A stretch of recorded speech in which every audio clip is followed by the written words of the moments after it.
จังหวัดยโสธรครับได้มีการออกหน่วยแพทย์เคลื่อนที่พอสวและจังหวัดเคลื่อนที่ตำบลดงเจริญมอบความสุขและกับบริการแบบครบวงจรถึงที่ครับ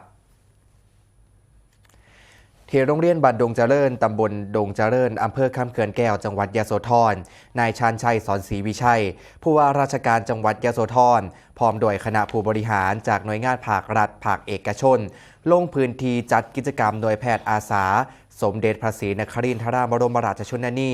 และโครงการจังหวัดเขื่อนทีเพิ่มรอยยิ้มเติมความสุขให้คนยโสธร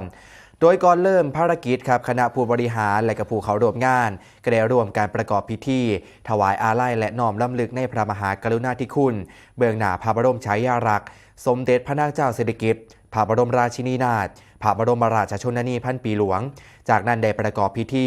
ถวายราชสักการะเบื้องหน้าพระบรมฉายาลักษณ์พระบาทสมเด็จพระเจ้าอยู่หัวและศาสตราจารย์ดร.สมเด็จพระเจ้านางนางเธอเจ้าฝ่าจุฬาภรณ์วลัยลักษณ์อัครราชกุมารีกรมภาษีสว่างขวัตวรคันติยราชนารีเพื่อแสดงออกถึงความจงรักภักดีและสำนึกในพระมหากรุณาธิคุณอันหาที่สุดมิได้จากนั้นค่ะได้มีการมอบชุดยาพระราชทานแก่ผู้นำท้องถิ่นในพื้นที่มีการมอบเงินสงเคราะห์เพื่อบรรเทาปัญหาทางสังคมมอบเงินซอยเหลือเด็กที่ขาดโอกาสรวมถึงการมอบเมล็ดพันธุ์ผักเวชภัณฑ์สำหรับปศุสัตว์และพันธุ์ป่าเพื่อส่งเสริมอาชีพและคุณภาพชีวิตให้กับเกษตรกรผู้เลี้ยงสัตว์นอกจากนี้ค่ะยังได้มีการมอบถุงยางชีพซอยเหลือประชาชนผู้ประสบภัยและมอบถุงท่าน้ำใจจากเหล่ากาชาดจังหวัดยโสธรให้กับผู้ยากไร้ในพื้นที่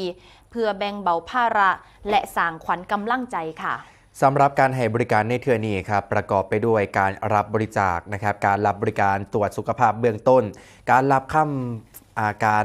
ำปรึกษาปัญหาสุขภาพการเฮ็ดทันตกรรมและการแพทย์แผนไทยจากทีมแพทย์และบุคลากรผู้เชี่ยวชาญรวมถึงการรับองค์ความรู้ทางวิชาการเทคโนโลยีและนวัตกรรมสมัยใหม่ที่หน่วยงานภาครัฐและภาคเอกชนได้นำไปถ่ายทอดให้ประชาชนได้เห็นได้ศึกษาและเรียนรู้แบบบ่มีค่าใช้จ่ายบ่สิเป็นในเรื่องของด้านการเกษตรประมงปศุสัตว์การบริหารจัดการน้ำการป้องกันและบรรเทาสาธารณภัย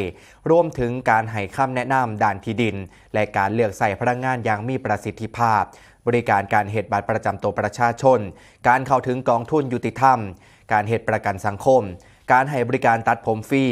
การขึ้นทะเบียนและเฮ็ดมันซัดซึ่งล้วนเป็นการบริการพื้นฐานที่จำเป็นต่อการดำเนินชีวิตทั้งยังมีบริการเพื่อเติมเต็มความสุขและบรรเทาภาระค่าใช้จ่ายที่เป็นการออกบูธจำหน่ายสินค้าทางการเกษตรสินค้าโอท็อปคุณภาพดีและสินค้าราคาถูกเพื่อให้ประชาชนได้เลือกซื้อและไปใช้ในครัวเรือนเป็นการซอยลดค่าครองชีพและเพิ่มช่องทางการตลาดให้กับผู้ผลิตในท้องถิ่นไปพร้อมกันครับ